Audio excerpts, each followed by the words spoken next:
DuckTales Season 3, Episode 14, The Split Sword of Swastantine. There are three things a wise man fears: the sea and storm, a moonless night, and the anger of a gentle man.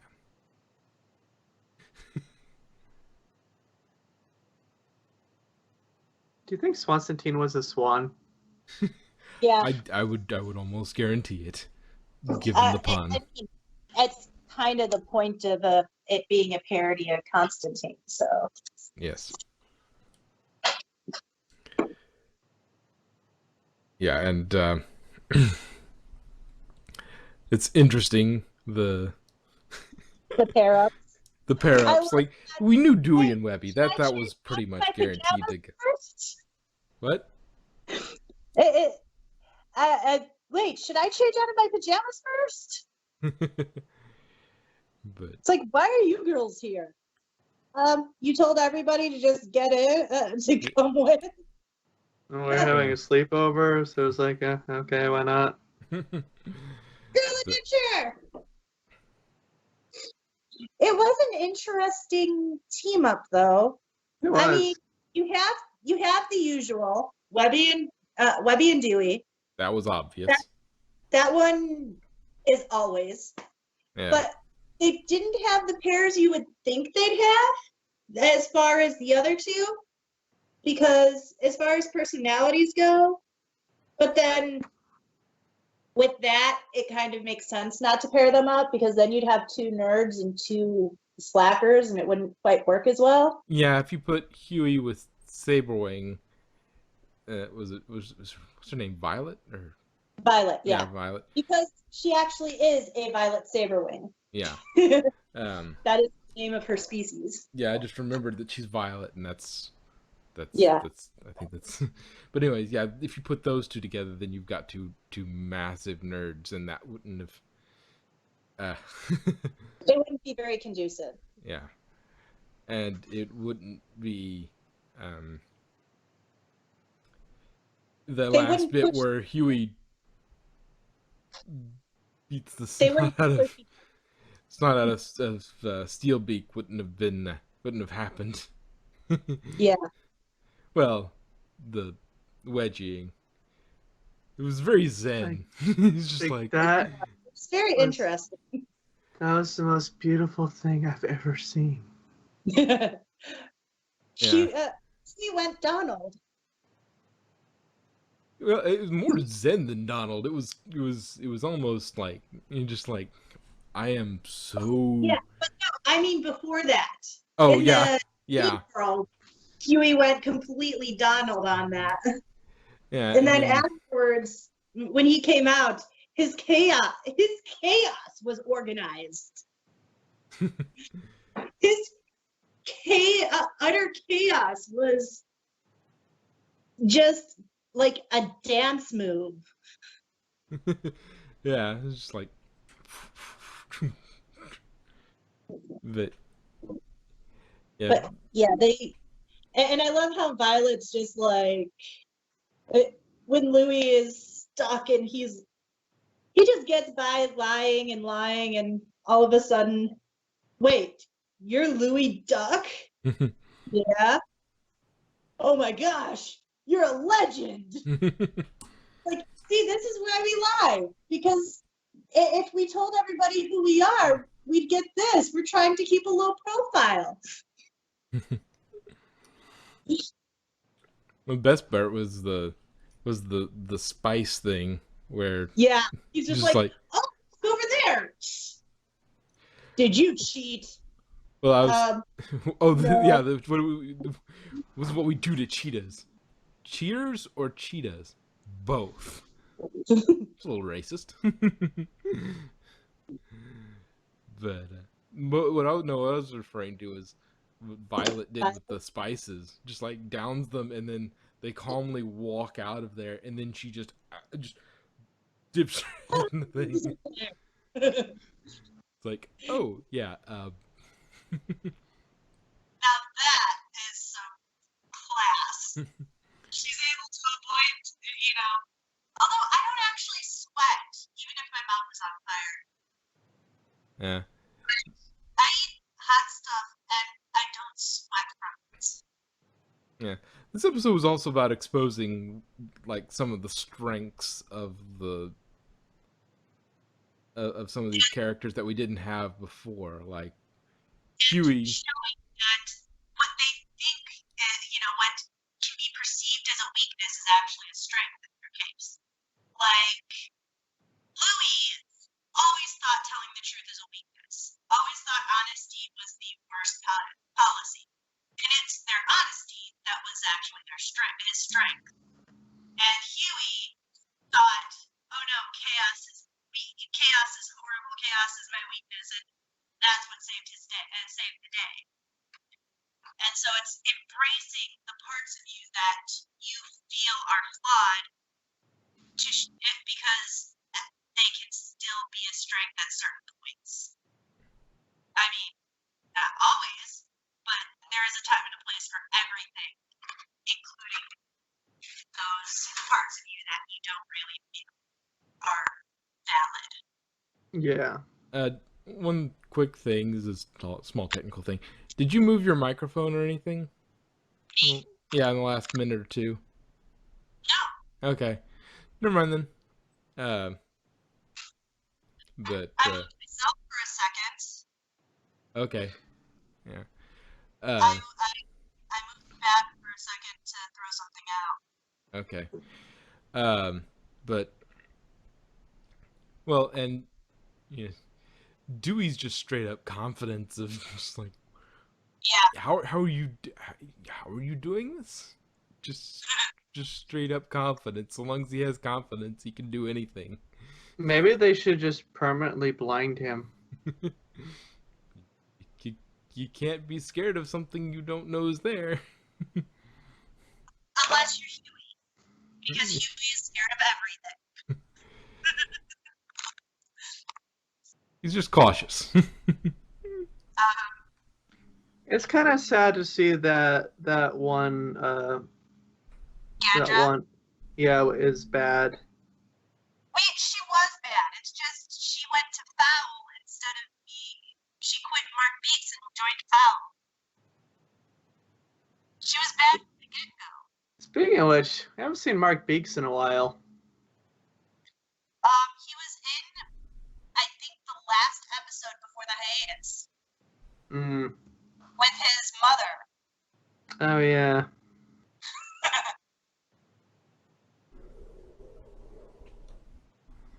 And we can see where he gets it. But I do like how good their teamwork, all of their teamwork was. But especially, it's like, Webby, kick now! And, wait, you can freeze time? Yeah? Since when? Don't ask questions. It's gonna be interesting for the continuity people on the new Huey ability of tapping into that chaos. Like, it seems to it's amazing, it's powerful, but it has a duration. It can only be fired up for a few seconds, and then it goes down. That sort of uniting of the chaos, violence, and the orderly mind together, it just sort of it fires for a few seconds, and then it has to disengage, or else it'll burn him out or something. Well, I mean, it's really, he is super OCD. He went completely psycho because a stitch was wrong on his vest.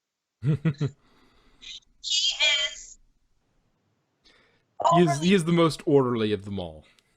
Yes, he is meticulous. And so, embracing chaos. As somebody with OCD, not as bad as his. Yeah. But it can be really hard to take that step. And it is really exhausting to take that step. Yeah. But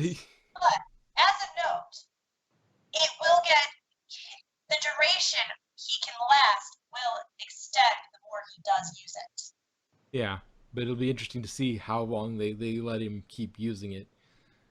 It's almost like an anime ability. I've just got this new technique, and I can only use it for 5 seconds. But then by the time the 2 or 3 fights later, he can use it almost limitlessly because he's worked it up in several fights to the point where he can actually use it consistently. But I think it'll take more than a few fights for his. yeah, but it's just sort of comparing it. Yeah, I get your point though. Like that sexy no jutsu of Naruto or whatever. Well, actually, Huey's is it's closer in relation to, well, it's kind of like, well, I don't want to spoil it, so I won't even go into it. But there's a thing that comes up later in the series that if you haven't watched it, it spoils it a bit. But I'm not gonna. I really have not read or watched it since the end of the Asuma arc, where Asuma was avenged.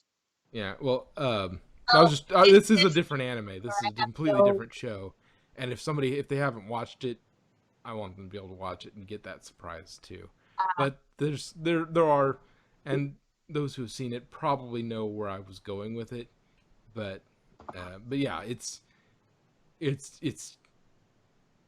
using your dark mirror as your as a part of your strength, and accepting that part of you, and then being able to fight with that part and using that for your full advantage.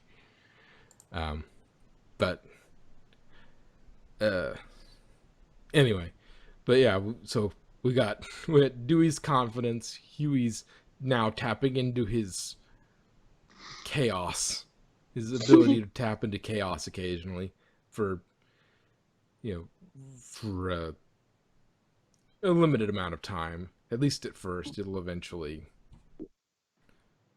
extend, I imagine, over time as he gets more used to it. And then, yeah, you were talking about Louis. Honesty is not the best policy. It just worked once. That is what Louis is gonna say. Yeah, it's almost you could make some arguments, but like you could probably stuff them all into the lawful good sort of category, but if you were splitting that category up a bit, within that category, Huey is like lawful all the way to the edge, and then you've got Dewey, which is kind of in the middle there, and then you have Louis, who's like all good. They're all good. Yeah, they're all in the good alignment, but Huey is lawful good. Dewey's neutral, and Dewey is chaotic good, and Louis is evil good. Evil good? You mean chaotic good? Well, there's chaotic, there's neutral, and there's lawful. And so, I mean, Huey's obviously lawful. Yeah. Dewey will follow the rules for the most part, but he's just going to do whatever does the most good. So he's probably more neutral. Like he doesn't have a problem with authority. He just will do whatever he has to, sort of to do good things. Like he doesn't have as big a problem as like Huey would have with doing something a bit more chaotic. And then Louis, I mean, you could make some arguments because the way he wins things is through contract. Like that whole contract shenanigan, that was all a lawful sort of thing. But, and his cleverness is along the lawful edge. But they may all be in the lawful good category, but Louis is farthest towards the edge. Edging towards chaotic. Or I might just be being too conservative about it, but Anyway, then we got the big reveal at the end. Yeah, What they they were wanted was, actually after a feather. yeah. Gonna clone.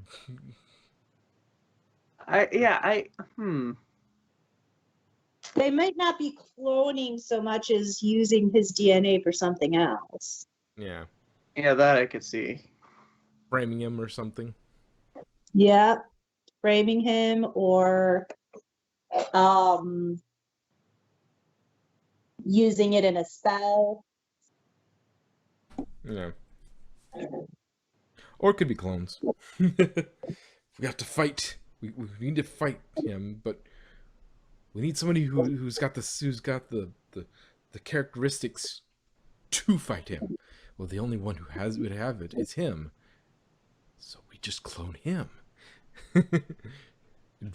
Accelerate aging, train him up in our way, and then You realize they Yeah. already have a cloning machine.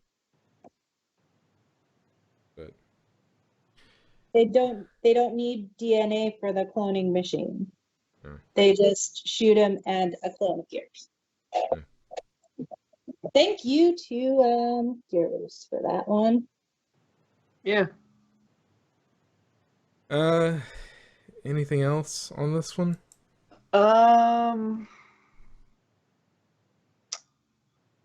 I do hope they clean that sword. I hope they cleaned the sword before they cut the meat. Yes. Yes.